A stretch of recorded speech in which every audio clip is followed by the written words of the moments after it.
We Canadians consume a lot of American media. So is it possible that what we think we know about bankruptcy is more of the American experience and not the Canadian reality? Are they different? And does it really matter? All that and more today on Debt Free in 30.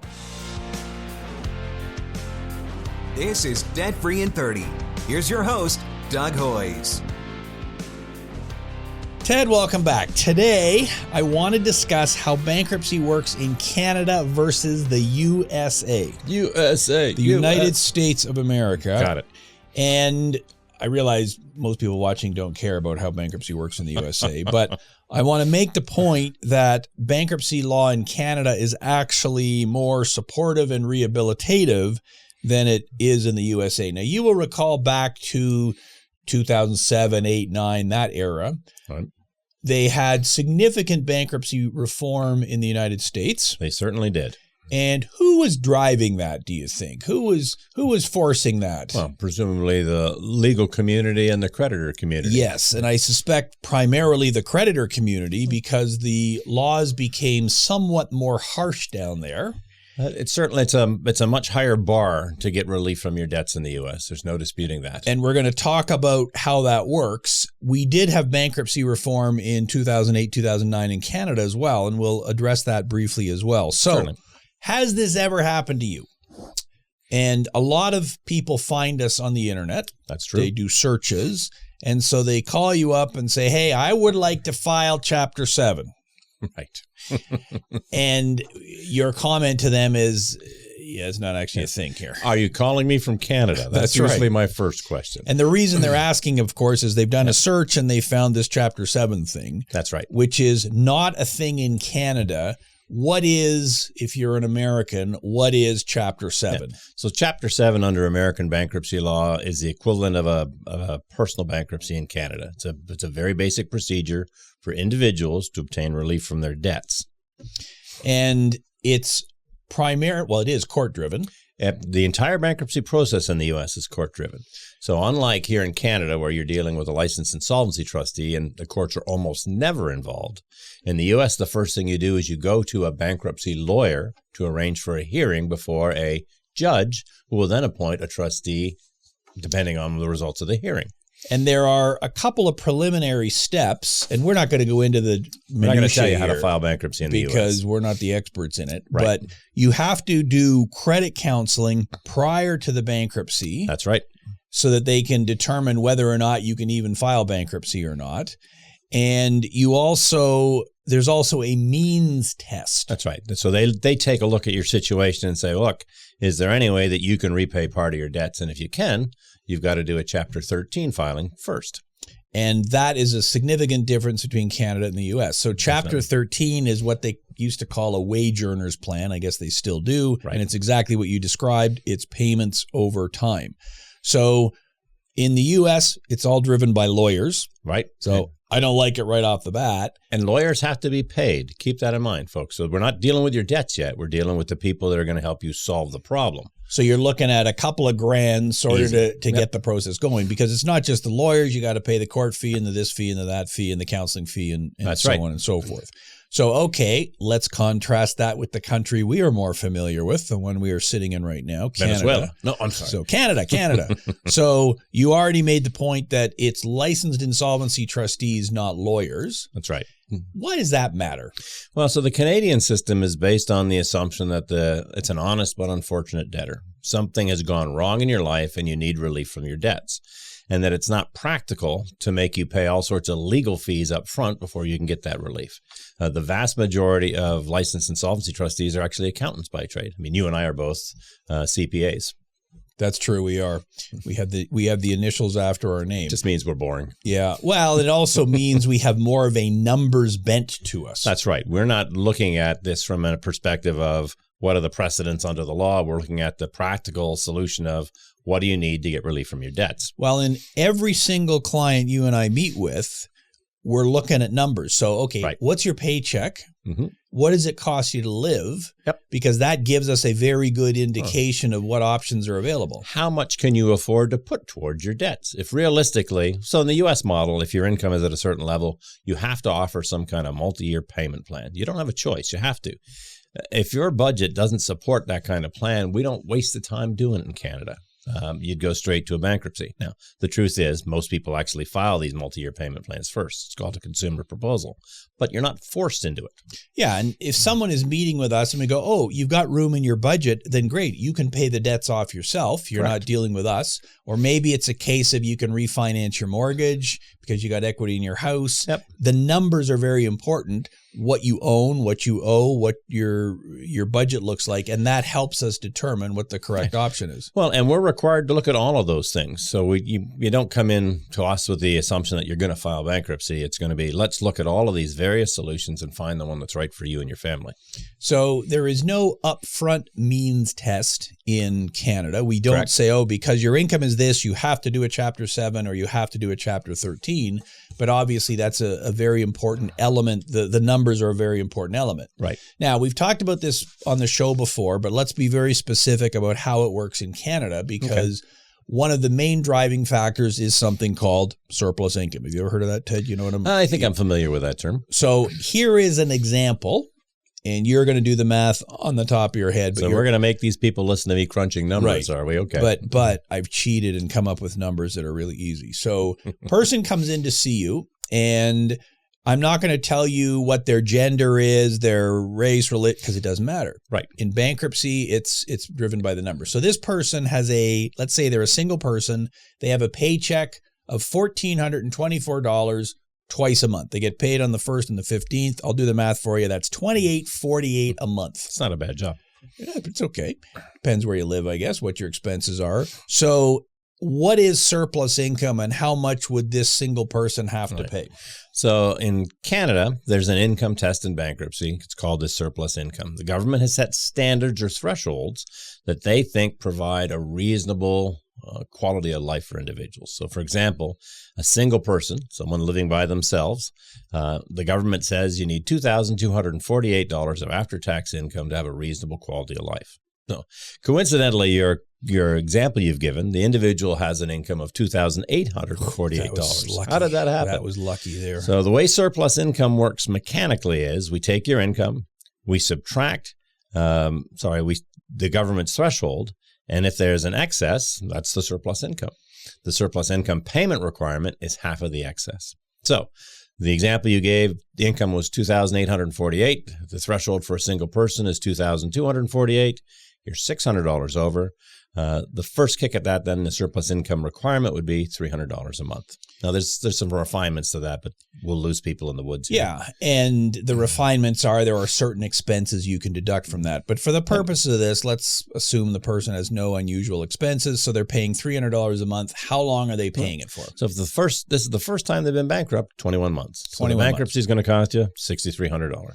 So if you have no surplus income, if you've never been bankrupt before, if nobody objects, you're done in 9 months. Correct. But if you have surplus income, it's your first bankruptcy, an extra year gets added. That's where we get the 21 months from. And all that's designed to provide a balance between what's good for you and what's fair to the creditors.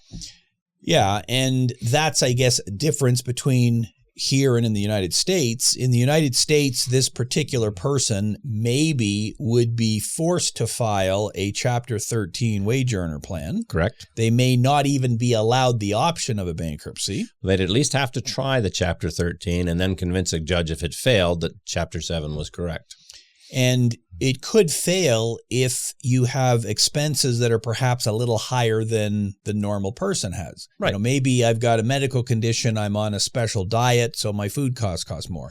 Maybe I live in Toronto. Right. That could be a problem too. So on a number of levels. Yeah. So let's take this example then where this person is required to pay $300 a month. Right. And let's assume we're in the United States. It's like, oh, well, too bad. That's it. That's how it works. Yep. In Canada, what if that's an issue? What are my other options? Well, so we've established now what a bankruptcy is likely to recover, $6,300. The first alternative we look at instead of bankruptcy is something called a consumer proposal, where you voluntarily say, I'm going to repay part of my debt.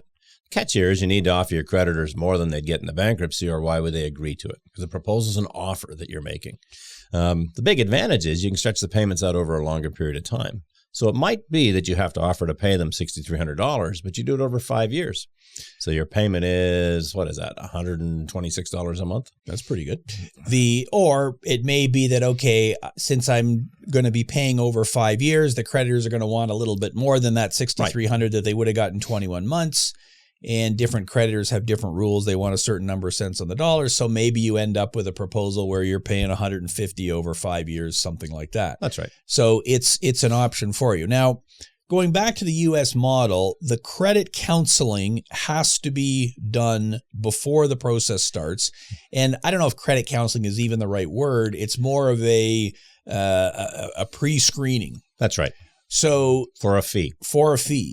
Do you think that's a good idea? Is it a good idea to send someone to somebody else to figure out whether a bankruptcy or something else is the correct option, or do you not like that idea? It certainly wouldn't work here. I mean, the American model is built on this whole adversarial court system.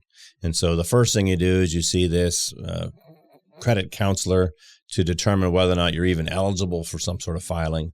And then you hire a lawyer, and then you go before a judge, and then a trustee is actually appointed.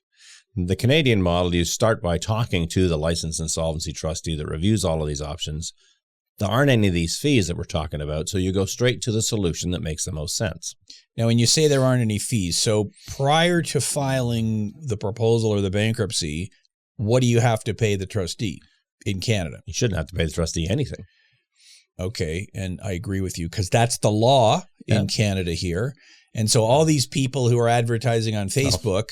You're going to get me wound up now about debt consultants, No, right? I'm not. But if the point is there is no upfront fee in Canada. Right. It's the law. Like we can't charge you.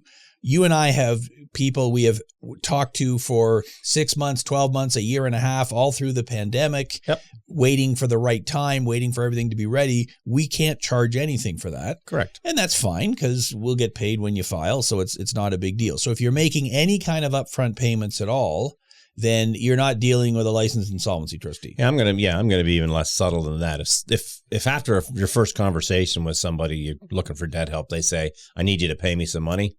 Get the hell out of there. Yeah, it's the wrong place. Right. As you and I always say, if I have a medical condition, I go to a doctor, right, an actual doctor, a medical professional. I don't go to some person I found on Facebook who's going to charge me money to refer me to a doctor. It doesn't make sense. Right. Now, when you file a bankruptcy or a consumer proposal in Canada, there is credit counseling. There is. But it happens after the proposal or bankruptcy starts. And it's focused on providing you with the proper skills and knowledge so that in the future you're less likely to have a repeat financial problem.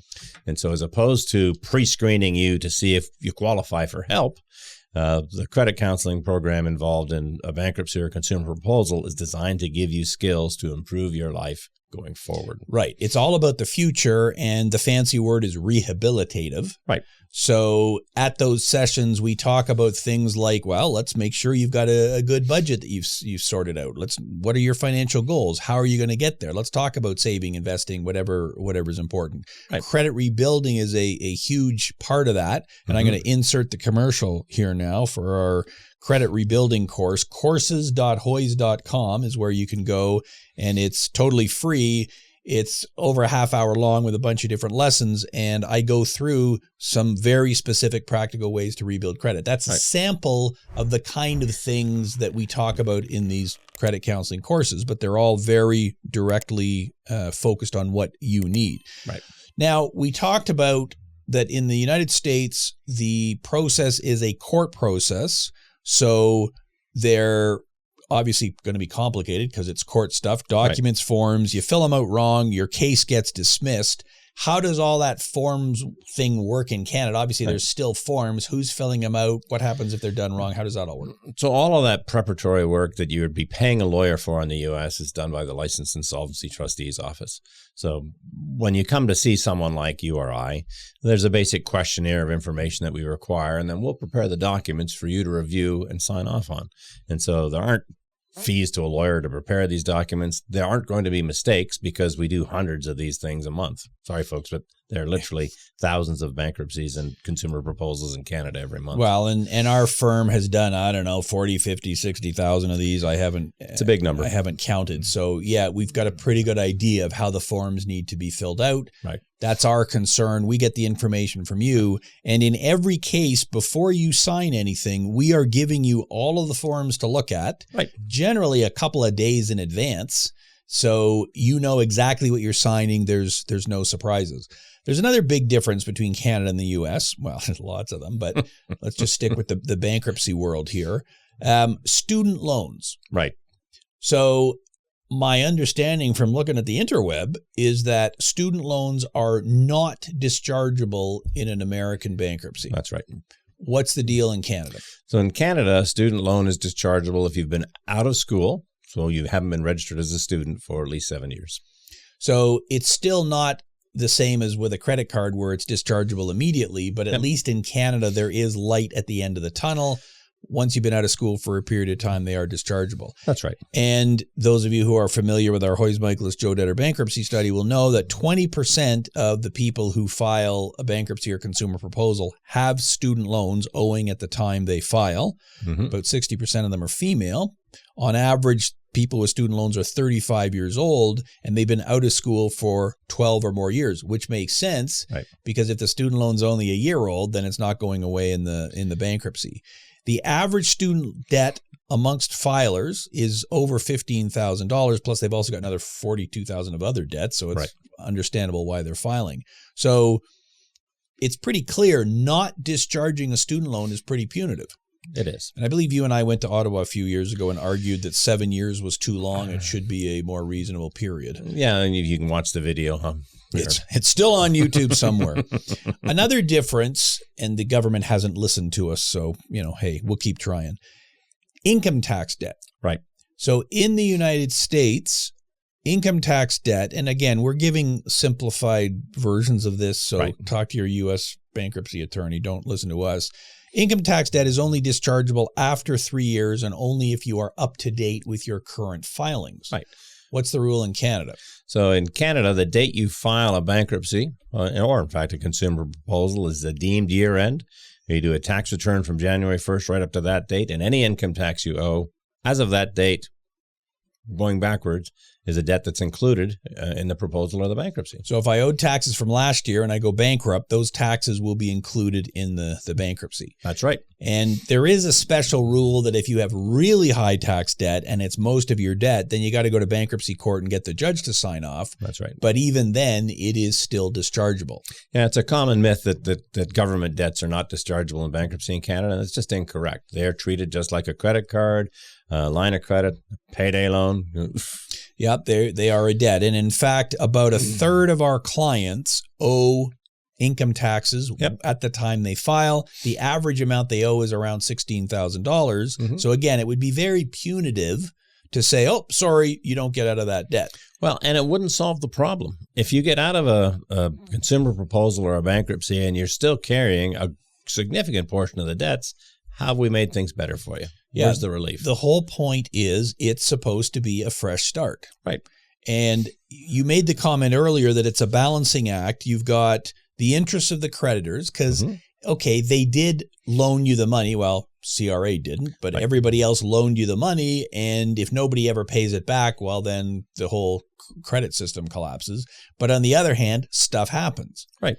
I lose my job. I get divorced. I go through COVID. I'm in a pandemic. I can't go to work, whatever. And as a result, I get behind on my debts. There has to be some kind of balancing act to balance it out. Right. So let's summarize this. In the US of A, bankruptcy can be a pretty harsh penalty. It can be. There's court, lawyers, legal fees, and there's a bunch of debt that we just discussed may not go away. Right. In Canada, there are fewer barriers. You're dealing with a licensed insolvency trustee, not a lawyer, and we're charming individuals. So I think very charming. Everybody would be happy with that. The cost is based on your income. Right. That's the whole surplus income concept. And the advice we give up front is at no cost. We are not allowed to charge you a fee until you have signed the paperwork. Right. So is bankruptcy scary then? How would you describe that to someone who's nervous about the process? Yeah. So if you're living in the U.S., I'm sorry, folks, it can be a pretty scary situation because there's all sorts of issues associated with it. But in Canada, the focus is to get the honest but unfortunate debtor a fresh start. The whole idea here is to solve the problem and get you going forward. So let's talk about practical advice here then. So I am someone who is, got a bunch of debt and I'm having trouble servicing it. Yep. And so I call up a licensed insolvency trustee, and let's say it's you. Okay.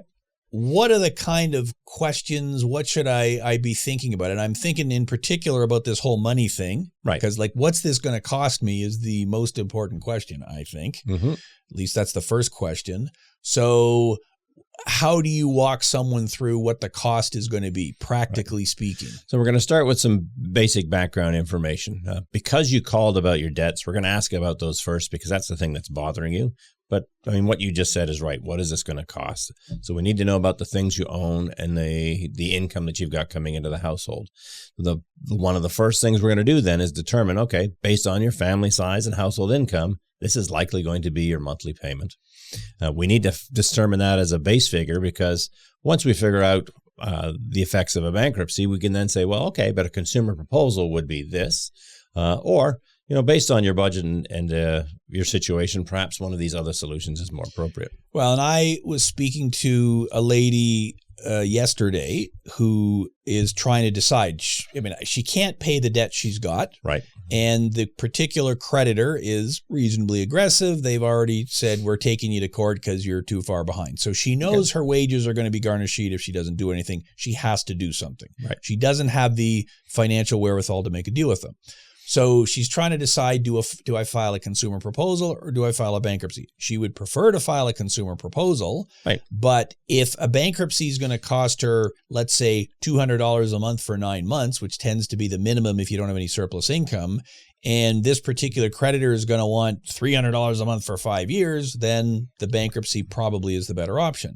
But how much is the bankruptcy going to cost? So this surplus income calculation, unlike in the U.S. where the means test is done up front, it's done every month during the bankruptcy. That's right. So you're going to send us your pay stubs and we're going to punch them into the computer and see, are you over or under the limit?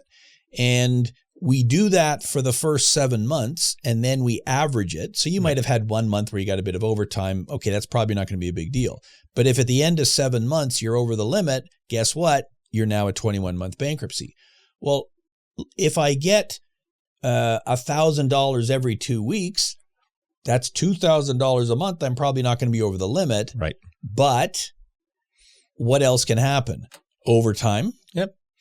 Well, if you're getting paid every 2 weeks, then once every 6 months, you get 3 pays. Because there are 2 months every year where you get 3 paychecks. Yep. And you might get overtime, you might get a Christmas bonus, you might be eligible for a raise, whatever. So what I did in her case was I said, okay, let's write down every payday. Let's plot it out. Which is pretty easy because there's a function in Excel where you can just add 14 days to the previous date and fill down.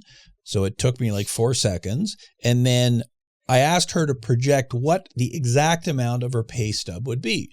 And in her case, she gets paid different when there's a stat holiday, and then there's some times where she has to work. So it's different each time. So we actually plotted it out, and we said, okay. So including that 3 pay month, which for her comes up, I don't know, a couple of months from now, we were able to very accurately guess, and it's a guess, things can change, exactly how much she would have to pay in the bankruptcy. Right. And in her case, she was probably going to be just under the limit. So she said, okay, I'm going to go the bankruptcy route. Right. If your licensed insolvency trustee is not asking you these kind of questions, when is your 3 pay month? When do you get a bonus? Whatever. And more importantly, if your unlicensed debt consultant isn't asking you these questions, I knew that was then you can end up with a bit of a shock. Well, I mean, Even though you're dealing with a licensed insolvency trustee, bankruptcy or consumer proposal are legal procedures. You don't want surprises. So you want to discuss all of this stuff up front. You want to clearly understand how surplus income works. You want to clearly understand what your obligations are regarding filing tax returns and credit counseling. You need to know all of these things, and you need to be dealing with somebody that's going to be upfront with you. If their goal is just to get you to sign the piece of paper and we'll sort it out later, you really shouldn't be talking to that Well, person. and you said the key word there, surprises. Right. Surprises are bad. Anytime the word legal surprises is are involved. bad. I mean, maybe for your birthday present, it's fun, but the rest of the time, I totally agree. We do not want surprises. And I think the value of an experienced licensed insolvency trustee, and you and I have been doing this for 400 years, I think, since the previous minor ice age. We have seen all the things that can go wrong. Right. Well, most of them anyways. And I mean, we just gave a list of them. Oh, you ended up getting a bonus, whatever. So I know if you work at that particular factory that they do quarterly bonuses at such and such a time. Yep. So I know to ask you, oh, did we factor that in? Right. But I also know that they go on summer layoff. Mm-hmm. Okay, well, that may factor it in. If you're a construction worker, it may be that the time to go bankrupt is in the fall. Because your lowest income months are probably, when the snow's on the ground. Coming up. On the other hand, if you're going into your busy season, then the proposal kind of tilts the balance. So it's not like in the U.S. where show me your pay stub, there's the means test, this is what you got to do. Right. We're actually trying to look as far forward into the future to see what the possible ramifications can be. And you want the correct solution for your situation. Right. Yeah, it's not a cookie cutter. Yep. Okay, maybe there are only 2 or 3 legal solutions, but you want the ones that work for you. So what other final advice do you have? We talked about, making sure the licensed insolvency trustee has explained everything. What else is there that people should be asking? Well, I mean, the advice that's hardest to take is that if you're experiencing these kind of problems, reach out for help. I mean, in our culture, we still don't talk to people about our money problems. You'll tell somebody that you've had a horrible medical diagnosis and they'll commiserate with you. But if you're having problems paying your bills, you're not going to tell anybody. It just stresses you out. And the sooner you reach out for assistance, the sooner we can put a plan in place to help you deal with your debts. There you go. I think that's an excellent way to end it. I mean, obviously, we are speaking as though this is a commercial for ourselves, which it is. Yeah, we don't do that often, though. I mean, usually these shows are, the focus here isn't on, we want you to call us. The focus is, if you've heard about this Chapter 7 thing, that's a U.S. procedure.